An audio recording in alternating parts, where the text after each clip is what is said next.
Hello दोस्तों, मेरा नाम है प्रिंस और आप सभी का हमारे यूट्यूब चैनल पर स्वागत है। तो दोस्तों, आज की इस वीडियो में हम करने वाले हैं NCERT class 7th chapter number 1 जिसका नाम है इंटीजर्स यानी कि पूर्णांक।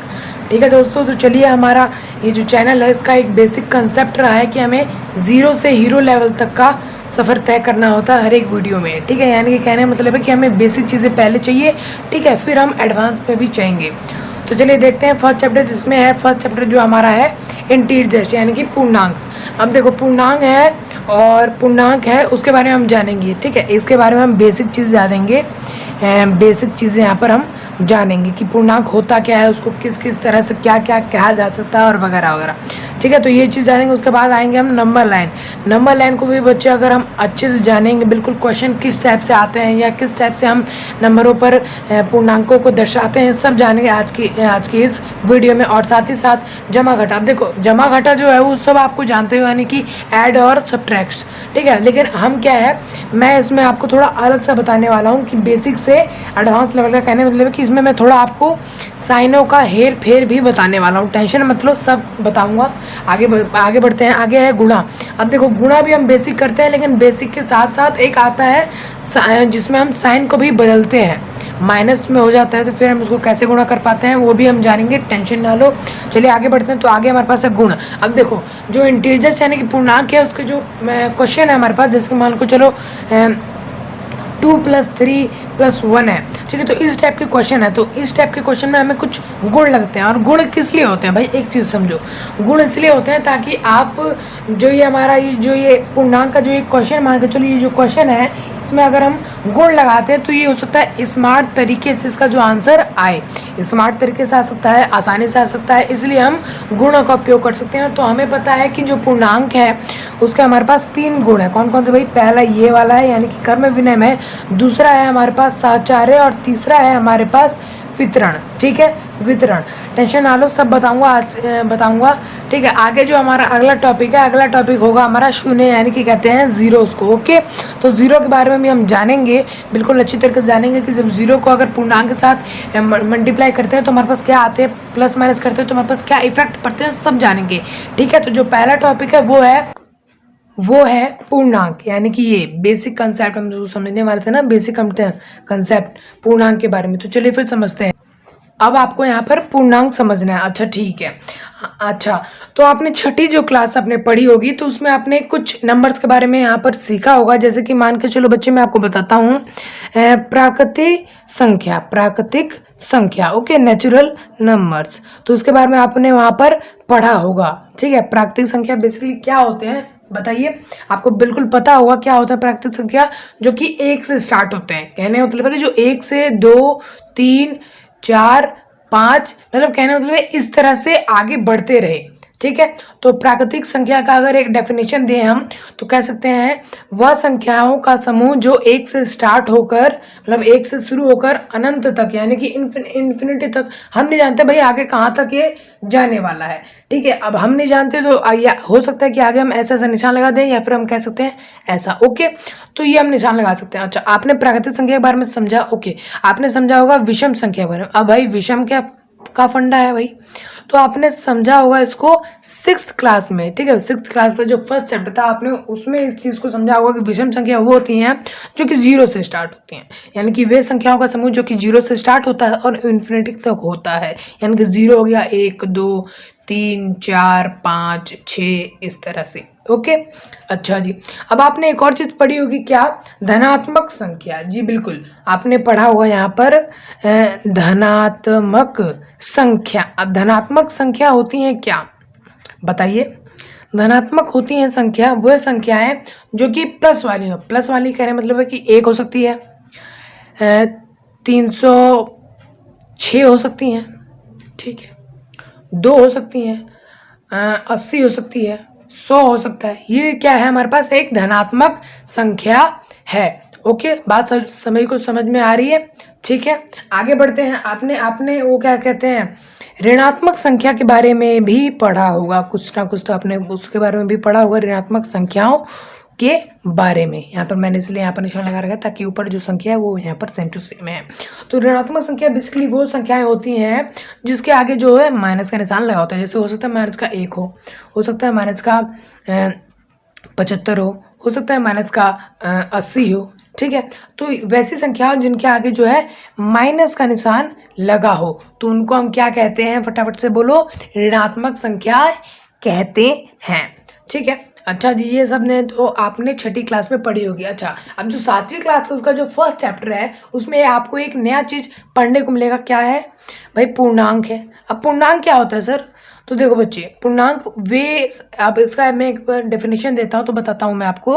पूर्णांक वे संख्याओं का समूह है जिसमें आपके धनात्मक संख्याएं, ऋणात्मक संख्याएं और शून्य उसमें है, ठीक है, ठीक है।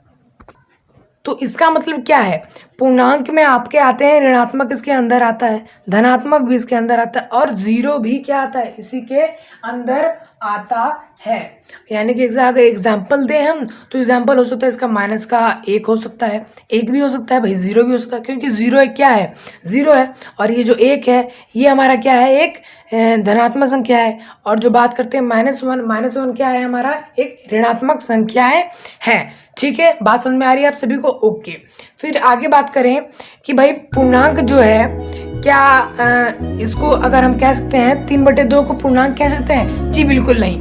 मैंने क्या बताया आपको कि 0 है, ऋणात्मक संख्या और धनात्मक संख्या, बस यही 3 जो है हमारी पूर्णांक कहलाती हैं, ना कि 3/2। ये तो हमारा हो जाएगा गलत। ओके। अच्छा, आपके बार में एक और क्वेश्चन आता होगा कि क्या दशमलव वाले, यानी कि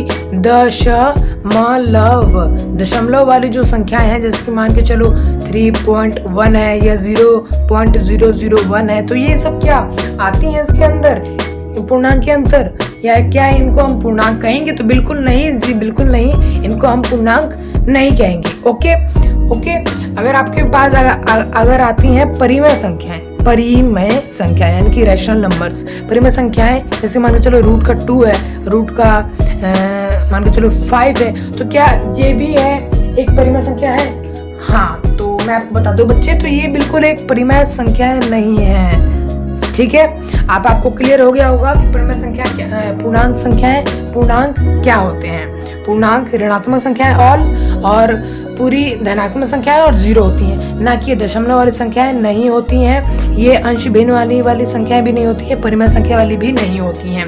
चलिए फिर आपको एक और चीज के बारे में समझाता हूँ, यानी कि नए कंसेप्ट के साथ। चलिए, अगला चीज जो है हमारा है नंबर लाइन। भाई नंबर लाइन क्या होता है? ओके, नंबर लाइन यानी कि कहते हैं हम उसको, नंबर किसको कहते हैं? संख्या, ओके। और उसको कहेंगे हम रेखा, ओके, संख्या रेखा कहेंगे। अब संख्या रेखा क्या होती है? देखो बच्चे, मैं आपको बताता हूँ। मान के चलो हमने एक लाइन ले लिया, सीधी सी लाइन, ओके जी, हमने मान के चलो एक सीधी सी लाइन ले लिया, आपको सीधी सी लाइन लेनी है, स्केल से माप कर। तो हमने क्या किया? एक सीधी सी लाइन ले लिया, ओके। अब हम क्या करेंगे? बीच में एक हमने 0 लगा दिया। अब हम जो यहाँ पर 0 हमने लगा ही दिया है, तो अब हमें क्या करना है कि इसके जो राइट साइड है, यानी कि जिस हाथ से आप खाना खाते हैं, लिखते हैं, उस साइड आपको हमेशा 1 2 3 कहने मतलब है कि इस तरह से लेना है राइट साइड में, कि हमेशा प्लस का, ठीक है। अब जो लेफ्ट साइड है, यानी कि ये उल्टे हाथ का, तो इस साइड आपको लेना है -1 -2 -3, ठीक है। ये भी इन्फिनिटी तक है और ये भी इन्फिनिटी तक है, लेकिन मैंने यहाँ पे तो लिखा है -3 और 3, तो भाई ये इन्फिनिटी तक आपने कैसे लिख दिया? देखो बच्चे, हम ऐसा पॉसिबल नहीं है, मतलब ऐसा हो नहीं सकता कि हम पूरा लिख सके इन्फिनिटी तक, ठीक है, ठीक है। तो अब है क्या कि हमने जो ये लाइन ले रखी है, इसके आगे हमने ये वाला एरो लगा दिया। इसका मतलब क्या है कि इधर जहाँ तक जा रही है सेम डिस्टेंस पर, और सेम जो सीरीज हमने लिख सकते हैं कि पहले 1 आ रहा है, 2 3 4 ऐसे बढ़ते हुए जा रहा है, तो हमेशा ये जब लाइन आगे बढ़ाएंगे हम तो हमेशा बढ़ती हुई जाएगी, ठीक है। तो ये हो गया हमारा नंबर लाइन। तो कह सकते हैं हम एक 0 आती है बीच में। अब 0 में जो बीच है वो जरूरी नहीं है कि हमारा जो लाइन है उसके बीच में हो। 0 के बीच में कहने का मतलब है जो हमारा धनात्मक संख्या है और जो हमारा ऋणात्मक संख्याएं हो उनके बीच में आनी चाहिए। अब ठीक है, अब जो इनके बीच में डिस्टेंस है, मान के चलो भाई हमारा ये जो 0 है और ये जो 1 का पॉइंट है, इनके बीच में डिस्टेंस है वो हमेशा होना चाहिए बराबर। ओके, समझ में आ गया आप सभी को बात? जो इधर वाली होंगी वो क्या होंगी? हमारे पास धनात्मक होंगी संख्या, ओके। और जो उधर वाली होंगी वो क्या होगी हमारे पास? बताओ फटाफट से, ऋणात्मक संख्याएं होंगी। बोलो यस और नो, बोलो यस और नो। अब संख्या रेखा यानी कि इसके बेसिस पर हमारे पास कुछ क्वेश्चन आएंगे। कैसे क्वेश्चन आएंगे कि आपको पूछ सकता है एग्जाम में कि भाई हमें आप संख्या रेखा पर माइनस का 2 प्रदर्शित करके दिखाओ। तो अब सवाल आता है कि भाई हम माइनस का 2 का कैसे प्रदर्शित करें। तो आप देख सकते हो जैसे कि यहाँ पर नंबर लिखा मैंने बना रखी है, आप सेम टू सेम यहाँ पर नंबर लिखा बनाएंगे। ओके ठीक है, फिर आपको क्या कर देना है, यहाँ पर जैसे -2 है तो आपको इसके ऊपर ऐसे गोला लगा देना, आप यहाँ पर दर्शा सकते हो। अच्छा ठीक है, ये तो मान के चलो हमने इतना तक बनाया था इसलिए। अब मान के चलो बच्चों, अगर मैं आपसे पूछता हूँ कि भाई 8 मुझे यहाँ पर दर्शाओ, तो 8 कैसे दर्शाओगे? तो आपको क्या करना है, एक संख्या रेखा बना लेनी है। ठीक है, इसके अकॉर्डिंग जो भी हमें क्वेश्चन पूछा होता है उसके अकॉर्डिंग संख्या रेखा बनानी पड़ती है। यानी कि भाई हमें क्या चाहिए यहाँ पर, धनात्मक ज़्यादा होनी चाहिए तभी तो हम दर्शाएंगे। ओके, तो हमें ये वाली जो लाइन है इसको थोड़ा और लंबा तक खींचना होगा। ओके, यानी कि इसको थोड़ा छोटा कर सकते हैं। तो ठीक इस तरह देखो, मान लो चलो हमने यहाँ पे ले लिया 0 यानी कि थोड़ा इसको इधर कर दिया। ओके, 0 यहाँ पे लिया है तो इसका इधर क्या होगा, माइनस का 1 होगा, माइनस का 2 होगा। और उस साइड जो है, उस साइड क्या होगा हमारे पास, 1 होगा, 2 होगा, 3 होगा, 4 होगा, 5 होगा, 6 होगा, 7 होगा और यहाँ पर 8 होगा। ठीक है, तो आप यहाँ पर 8 9 तक यहाँ पर बना सकते हैं। तो आपको यहाँ पर क्या दर्शानी है, 8 दर्शानी है। तो आप उसको क्या करेंगे, यहाँ पर 8 पर यहाँ पर 0 लगा देंगे। तो आप यहाँ पर इस तरह से 8 दर्शा सकते हैं। आपके क्वेश्चन में हमेशा ऐसी पूर्णांक ही दर्शाने के लिए आएगा, क्योंकि भाई जो 7वीं का सिलेबस है वो कुछ इतना ही है।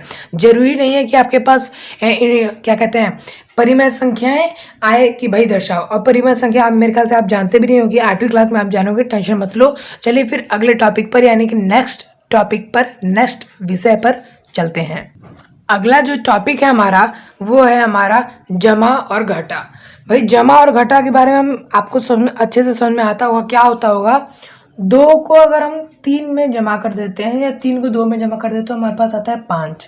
ठीक है, ये तो आपको आता ही होगा आराम से। ठीक है, और या फिर माइनस भी करने आता होगा कि मान के चलो 3 में से अगर हम 2 को घटा देते हैं तो हमारे पास जो आंसर आता है वो 1 आता है। ठीक है, लेकिन अब मैं आपको एक और चीज़ बात बता दूं कि जो आपके बुक में है वो जमा को यहाँ पर योग लिखा हुआ है। ठीक है, जो आपके बुक में है वहाँ पर वो जमा को योग लिखा हुआ है, और जो माइनस है, माइनस को आपके बुक में लिखा होगा व्यकलन, हिंदी वाली बुक में। ठीक है ना, तो उसका मतलब भी एक ही होता है। ठीक है, तो अब इसमें आपको क्या समझ में वाला हूँ, देखो आपको तो ये तो आता ही होगा, बेसिक चीज़ें हैं। ठीक है, लेकिन इसमें एडवांस थोड़ा सा हल्का सा एडवांस लेवल क्या है कि मान के चलो आपके पास एक धनात्मक संख्या है, मान के चलो यहाँ पर 3 लिख दिया मैंने, +2 लिख दिया आंसर। अब देखो, अब इसके बेसिस में आपको मैं कुछ क्वेश्चन यहाँ पर कुछ रूल्स आपको सिखाने वाला हूँ। क्या सिखाने वाला हूँ, रूल सिखाने वाला हूँ कि आपके पास मान के चलो एक धनात्मक संख्या के जो हमेशा साइन होता है वो होता है प्लस, और ऋणात्मक संख्या होता है माइनस। ठीक है, लेकिन हम यहाँ पर जैसे मान के चलो यार ये धनात्मक संख्या है, तो लेकिन हम इसको जरूरत नहीं कि हम इसको लिख भी सकते हैं, लेकिन नहीं भी लिखें तब भी कोई बात नहीं। लेकिन ऋणात्मक संख्या तो हमें साइन लगाना जरूरी होता है दर्शाने के लिए। ठीक है, तो मान के चलो आपके पास एक धनात्मक संख्या है और एक ऋणात्मक संख्या है। अगर ऐसा कुछ हमारे पास ऐसा यहाँ पर आता है कि एक धनात्मक संख्या है, मान के चलो, उसको मैं बाद में करूँगा, तब तक एक और एग्जांपल इसको समझाने के लिए करता हूँ कि मान के चलो आपके पास ये 6 है यहाँ पर एक धनात्मक। ठीक है, अब एक बार आपके पास एक धनात्मक है एक ऋणात्मक है आपके पास -2। ठीक है, तब ऐसा कंडीशन होता है आपके पास, तो आपको हमेशा क्या करना होगा, फटाफट से बोलो, आपको करना होगा हमेशा माइनस। ओके, समझ में आ गया आप सभी को? ठीक है, यानी कि कहने का मतलब है कि अगर ऐसा मान के चलो 6 - 2 हो गया, यानी कि एक धनात्मक हो गया एक ऋणात्मक हो गया, तो हमें क्या करना है, हमें करना है माइनस, यानी कि घटा देना है। अब 6 में से 2 गया, कितना बचा, 4 बचा। ओके, अब 4 जो है यार वो धनात्मक होगा कि ऋणात्मक? ठीक है, तो कैसे पता चलेगा, देखो जो क्वेश्चन में जो सबसे बड़ा हुआ, जैसे यहाँ पे मान के चलो कौन सा सबसे बड़ा है, 6 बड़ा है। ठीक है, तो 6 का जो 6 कौन सा भाई, वो एक धनात्मक संख्या है, तो इसके साथ भी धनात्मक संख्या ही आएगी। ये हो गया है आपका यहाँ पर क्लियर इस चीज़ का। ओके, चलिए नेक्स्ट चीज़ पर चलते हैं। तो नेक्स्ट है हमारा, मान के चलो आपके पास एक धनात्मक संख्या है, मतलब एक ऋणात्मक संख्या है और एक धनात्मक संख्या है। तो उस विषय में भी ऐसा कुछ अगर आपके साथ होता है तो आप करेंगे उसमें भी माइनस, यानी कि घटाएंगे। अच्छा चलिए फिर आपको मैं समझाता हूँ यहाँ पर। जैसे कि मान के चलो इसी को ले लेता हूँ कि आपके पास एक माइनस है, माइनस मान के चलो यहाँ पर एक ये ऋणात्मक संख्या है -6। ठीक है, फिर आपके पास एक धनात्मक है, मान के चलो 2 है प्लस का, क्योंकि धनात्मक है तो लगा सकते हैं। तो फिर हम क्या करेंगे, हम करेंगे माइनस, यानी कि कहेंगे हम घटाएंगे। तो घटाएंगे तो हमारा जो आंसर वो क्या आएगा भाई, 6 में से 2 गए 4। अब जो इसके साथ कौन सा साइन लगेगा, प्लस का लगेगा या माइनस का। अब देखो जो क्वेश्चन है उसमें हमारा जो सबसे बड़ा है, कहना मतलब जो सबसे बड़ा है वैल्यू उसकी क्या है, यहाँ पर 6 है। अब 6 के साथ क्या लगा हुआ है, माइनस लगा हुआ है, यानी कि ऋणात्मक है, तो इसके साथ भी हम माइनस लगा देंगे और इसको भी बना देंगे हम ऋणात्मक संख्या। बोलो आया या नहीं। ओके, ये चीज हो गया। चलिए आगे बढ़ते हैं। अगर मान के चलो यार दोनों ही हमारा धनात्मक होता है तो फिर हम क्या करेंगे। अगर हमारे पास दोनों धनात्मक होता है तब हम कर देंगे इसको जमा। ठीक है, कैसे देखो, अगर मान के चलो आपके पास आएगा 6, ये भी प्लस का है, और मान के चलो एक और आ गया 6, तो अब हम क्या करेंगे भाई, 6 हो जाएगा 12। ठीक है, आराम से हो जाएगा, बिल्कुल सही बात है ये। 6 हो जाएगा 12। अब 12 क्या आएगा, प्लस का। क्यों आएगा भाई प्लस का, यानी धनात्मक क्यों आएगा, क्योंकि यहाँ पर जो भी है नंबर ये सब क्या है, धनात्मक, और सब जो सबसे बड़ा है वो भी एक तरह से क्या है, पूरा एक धनात्मक संख्याएं हैं। ये भी चीज आपको यहाँ पर समझ में आ गई। चलिए आगे बढ़ते हैं। तो अगला है हमारे पास, हाँ तो अगला है हमारे पास, अगर मान के चलो आपके पास दोनों ऋणात्मक है तब आप क्या करेंगे। अरे यार ऐसा हुआ तो आप क्या करेंगे, प्लस ही करेंगे, यानी कि जमा कर देंगे। चलिए मान के चलते हैं, क्वेश्चन लेते हैं। मान के चलो यार माइनस का 4 है और एक माइनस का 4 है, तब आप क्या करेंगे, 4 को कर देंगे हम प्लस। हमें करना है क्या, प्लस। 4 हो जाएंगे 8। ओके, 4 8। अब जो इसका साइन है वो किसका लगेगा भाई, अब देखो दोनों का साइन है, इनमें से जो सबसे बड़ा है यानी कि 4 है सबसे बड़ा, तो 4 का जो साइन है वो क्या हमेशा आएगा, क्या फटाफट से बोलो, माइनस का साइन आएगा। तो हमने माइनस का साइन ले लिया। अब चलो इसको एक आपको प्रैक्टिकल लाइफ में इसको मैं करके दिखाता हूँ। मान के चलो एक बंदे के पास आपका 4 रुपये भाई किराया है, मतलब आपने 4 रुपये की टॉफी ली दुकानदार से और आपने 4 रुपये दिए नहीं, तो वो बोलेगा भाई कल ले आइयो 4 रुपये। ठीक है, कल फिर आप गए, फिर आपने 4 रुपये की एक और टॉफी ले ली। पहले दिन आपने 4 रुपये की टॉफी ली, फिर आपने 4 रुपये की और टॉफी ले ली, यानी कि आपके जो उसका जो पैसा है आपके ऊपर जो हो गया कर्ज हो गया, यानी कि माइनस में हो गया, आपको और पैसे उसको देने पड़ेंगे। यानी कि अब टोटल जो है वो अब कितना हुआ, फटाफट से बोलो, टोटल हुआ माइनस का 8, यानी कि माइनस का 8 रुपये हमारे पास कर्जा है, 8 रुपये कर्जा है। ठीक है, समझ में आ गया आप सभी को। ये हो गया यहाँ पर फंडा। ठीक है, आप चाहो तो इसे नोट डाउन कर सकते हैं।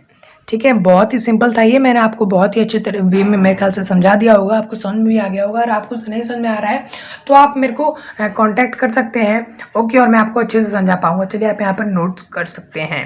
चलिए फिर नेक्स्ट टॉपिक पे बढ़ते हैं। अगला जो टॉपिक है वो हमारा है गुणा। अब देखो भाई, गुणा भी आप सभी को यहाँ पर करने तो आता ही होगा, बहुत अच्छी गुणा है। यानी कि कहने मतलब है कि आपके मान के चलो यार 4 को अगर 2 से गुणा करते हैं, यानी कि 4 दूनी 8 या 2 चौके 8, तो हो गया गुणा बिल्कुल आसानी से। अगर मान के चलो यार कि मैं ये तो एक दोनों धनात्मक संख्या थे, यानी कि प्लस वाले थे दोनों, अगर मान के चलो इसमें से एक माइनस का होता है या दोनों ही माइनस के होते हैं, तब हम क्या करेंगे, कैसे देखो। इसके कहने मतलब क्या था कि 4 इंटू था 2, यानी कि 4 दूनी 8 ऐसे था। ठीक है, तो अब हम क्या करते हैं, माइनस का हमने ले लिया है 4, माइनस का 4 लिया, इंटू में कर दिया हमने 2 इजुकल। अब क्या आएगा भाई, अब देखो यहाँ पर, अब आपको क्या करना है, आप सेम आपको एक और मैं साइन का एक रूल से बताता हूँ, उसके अकॉर्डिंग आपको करना है। जैसे मान के चलो मैं आपको एक साइन का रूल बताने की यहाँ पर एक कोशिश करता हूँ। एक मिनट, आपको वेट थोड़ा करना पड़ेगा। अब ठीक आ रहा है, आप सभी को दिख रहा होगा। हाँ तो चलिए देखें यहाँ पर, तो जो है एक मान के चलो आपका एक धनात्मक है, मतलब एक धनात्मक है आपका, यहाँ पर ऐसे एक धनात्मक है और एक ऋणात्मक, एक ऋणात्मक है और एक धनात्मक। ठीक है, तो इस अगर ऐसा कुछ होता है हमारे पास, ऐसा कुछ अगर मान के चलो कंडीशन आ जाता है, तो उसमें हम क्या करेंगे, अगर ऐसा कुछ हमारा जो कंडीशन आ जाता है तो उसमें हम कर देंगे, यहाँ पर हम माइनस कर देंगे। कैसे, क्या करेंगे भाई, कैसे करेंगे ये देखो। अच्छा, जो एक हमारे पास क्या है ऋणात्मक, यानी कि माइनस का चलो 4 है, हमने एग्जांपल ले लिया, यानी कि जैसे कि मान के चलो ऋणात्मक संख्या बोल रहे हैं पहले, तो हमने ले लिया माइनस का 4, गुणा का गुणा, यानी कि मल्टीप्लाई का मल्टीप्लाई। अब बोल रहा है हमें एक धनात्मक ले लो, एक धनात्मक हमने ले लिया। अब ऐसा क्वेश्चन होता है तो हमें क्या करना है, गुणा ही करना है, यानी कि 4 दूनी की 8 कर देना, 8 कर दिया हमने। अच्छा, अब बोल रहा है यहाँ पर साइन क्या आएगा, माइनस का आएगा, तो जो साइन है यहाँ पर वो आएगा हमें माइनस का। अब देखो यहाँ पर और जो जमा घटा था और उसमें थोड़ा सा आपको थोड़ा हो सकता है कंफ्यूज हो, आपको टेंशन मत लो, इस करने के बाद मैं उन दोनों का वर्सेस करवा दूंगा, यानी कि उनमें अंतर अच्छे से एक्सप्लेन करवा दूंगा। चलिए आगे बढ़ते हैं एक बार फिर से। अगर मान के चलो यार कि आपका पहले वाला जो है वो यहाँ पर धनात्मक है, फिर ऋणात्मक है, और तो फिर हम क्या करेंगे, तो भी हम क्या करेंगे, माइनस ही करेंगे। ओके, कैसे, एग्जाम्पल लेते हैं एक अच्छी तरीके से बिल्कुल। तो मान के चलो कि हमारे पास है यही वाला एग्जाम्पल है, 4 है, ठीक है। फिर हम गुणा कर रहे हैं माइनस के 2 से। ओके, 4 को अगर 2 से हम गुणा करते हैं तो हमारे पास जो आंसर है वो क्या आएगा, 4 दूनी भाई 8 आएगा। ओके, और माइनस का माइनस, क्योंकि यहाँ पर कहा गया है माइनस का माइनस, इसको आपको अच्छे से याद करना है, रट्टा नहीं मानना है। चलिए आगे बढ़ते हैं। अगर मान के चलो कि अगर यार दोनों ही हमारा धनात्मक यानी दोनों प्लस का, तब हम क्या करेंगे, तब जो हमारा जो आंसर है उसका जो साइन आएगा वो आएगा हमारा प्लस का ही आएगा। जैसे मान के चलो आपको यहाँ पर मैंने एग्जांपल बताया था, आपको ये सब तो करना आता ही होगा कि आप मान के चलो 4 को गुणा करते हो 2 से, और ये क्या है, धनात्मक है, और ये भी क्या है, धनात्मक, यानी दोनों के प्लस है। ओके, फिर जो हमारा जो आंसर है वो 8 है, वो भी क्या है, प्लस का ही है भाई। तो हो गया एक एग्जाम्पल जो कि आपको पहले से करना आता होगा। चलिए आगे बढ़ते हैं। तो आगे अगर देखें भाई, तो आगे मान के चलो यार दोनों अगर ऋणात्मक हुआ तब हम क्या करेंगे, अगर दोनों ऋणात्मक है तो हम भी ऋणात्मक ही मतलब धनात्मक करेंगे। कैसे देखते हैं, चलिए दोनों ऋणात्मक है, जैसे मान के चलो माइनस का 2 है, ठीक है, और इनटू में माइनस का 2 है। अब इसका जब आंसर निकालेंगे तो हमारे पास आएगा 2 दूनी 4 हो गया। अब एक क्या है, ऋणात्मक है और एक ऋणात्मक, तो क्या हो जाएगा, हमारा जो आंसर आएगा वो भी हो जाएगा, यहाँ पर हो जाएगा प्लस का। प्लस का कहने का मतलब है कि हम यहाँ पे प्लस का निशान लगाएंगे। प्लस का निशान कैसे, क्यों लगाएंगे, क्योंकि देखो ये ऋणात्मक है, ये ऋणात्मक, यानी 2 2 4 और माइनस से माइनस कट गया। इस तरह से आप सोच सकते हो, इस तरह से आप याद करने की देख सकते हो, क्योंकि भैया आएगा यहाँ पर क्या आएगा, प्लस का आएगा 4, ठीक है। तो ये हो गया हमारा आंसर, और ये मैंने आपको यहाँ पर सिखा दिया है। अगर आपको डाउट है तो आप कमेंट कर सकते हैं, मैं आपको वहाँ पर रिप्लाई ज़रूर दूंगा, ठीक है। चलिए फिर मैं आपको जो पहले मैंने घटा और जमा मैंने यहाँ पर करके आपको समझाया था, सिखाया था, जैसे कि ये रहा, मैं आपको दिखाता हूँ। जैसे मान के चलो ये मैंने जमा और घटा सिखाया था, तो इसमें भी कुछ इसी साइन का कुछ लफड़ा था, और जो अब मैंने गुणा सिखाया इसमें भी कुछ इसी साइन का है। तो चलिए फिर इन दोनों में अगर हम अंतर देखें तो क्या है अंतर, ये जानते हैं। तो जैसा कि आप यहाँ पर देख सकते हैं कि मैंने एक जगह गुणा ले लिया, एक जगह ले लिया हमने जमा घटा, और दोनों जो साइन था दोनों का इसी का लफड़ा था कुछ। अब देखो दोनों में क्या था, मैं आपको सामने सामने करके दिखाता हूँ। जैसे मान के चलो ये दोनों जो हमारे ये पहले दोनों साइन है जो कि ब्राउन रंग से मैंने कर रखे हैं यहाँ पर, ये जो है हमारे पास ऋणात्मक संख्या को दर्शाता है, यानी कि बताता है कि हमारे पास अगर एक ऋणात्मक और एक धनात्मक है तो इसके लैंग्वेज में अलग कुछ करना होता है, इसके लैंग्वेज में अलग कुछ करना है। चलिए फिर मैं पहले इसके लैंग्वेज की बात करता हूँ। तो मान के चलो अगर हमारा जमा घटा में पहले हमारा जो है ऋणात्मक संख्या है, ओके, देन फिर हमारा है धनात्मक संख्या। अगर एक हमारा ऋणात्मक संख्या है, एक हमारा धनात्मक संख्या है, तो हमें क्या करना है। अब देखो एग्जांपल से आपको बताता हूँ। मान के चलो एक 3 हमारे पास ऋणात्मक यानी कि माइनस का है, ठीक है। अब आपके पास एक है प्लस का 2, तो अब हमें इसमें जो करना है वो चीज़ यहाँ पर दर्शाता है जमा घटा में। क्या, देखो माइनस का हमारे पास ये ऋणात्मक है और ये प्लस का क्या है, धनात्मक है, ठीक है। अब इन दोनों में हमें क्या करना है, माइनस करना है, ठीक है। अब मैं माइनस करता हूँ, 3 में से 2 गया 1, ठीक है। अब साइन कौन सा आएगा, जो बड़ा है, बड़ा कौन सा था, 3 था, और 3 के सामने जो साइन था वो क्या था, वो एक ऋणात्मक था, इसके लिए हम इसको भी माइनस करके एक ऋणात्मक बना देंगे, ठीक है, एक, ठीक है। अब गुणा में क्या ऐसे क्या था कि हमारे पास एक ऋणात्मक है, मान के चलो माइनस का 3 है, और प्लस का है मान के चलो 2 ही है, ठीक है। तो हमें क्या करना है, प्लस का 2 है, तो हमें क्या करना है भाई, हमें तो करना है गुणा, ठीक है, हमें करना है गुणा, 3 दूनी हो जाएगा 6, ओके। अब जो इसमें माइनस आएगा वो आएगा माइनस का निशान। अब देखो हमें करना क्या है, सिंपल से देखो दोनों में हमें करना क्या है, इसमें हमें करना है जो इसके अकॉर्डिंग, ठीक है। जैसे मान के चलो हमारे पास एक ऋणात्मक संख्या है और एक धनात्मक संख्या है, तो हमें क्या करना है, इनके बीच माइनस करना है, ओके, यानी कि घटा करना है, ओके। अब लेकिन इसमें क्या, अगर हमारे पास एक ऋणात्मक संख्या और एक धनात्मक संख्या है तो हमें करना है इसके अकॉर्डिंग नहीं, हमें तो करना गुणा ही है भाई, समझ रहे हो। अगर एक ऋणात्मक संख्या और अगर एक धनात्मक संख्या हमारे पास, तो इनमें हम क्या करेंगे, माइनस करेंगे। हमें जो करना है वो यहाँ पर बता रहा है, हमें जमा घटा में क्या करना है इस चीज में, ओके। अच्छा, और इसमें हमें ऐसा कुछ नहीं बता रहा है, हमें बता रहा है जो आंसर आएगा ना उसका साइन क्या आएगा, समझ में आ रहा है सभी को मेरी बात।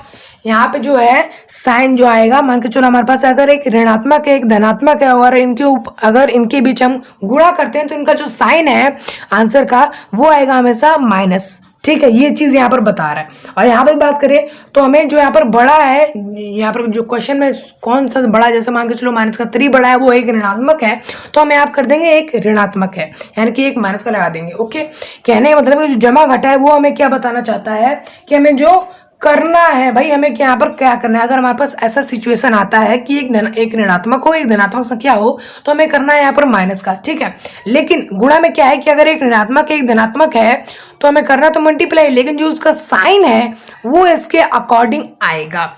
समझ गए मेरी बात को बिल्कुल अच्छी तरीके से। मेरे ख्याल से आप सभी यहाँ पर समझ गए होंगे मेरी बात को बिल्कुल अच्छी तरीके से। ओके, चलिए फिर मैं आगे अपना बढ़ते हैं, यानी कि अगला टॉपिक बढ़ते हैं। अगला जो टॉपिक है वो अगले पार्ट के वीडियो में आएगा। तब तक के लिए जय हिंद।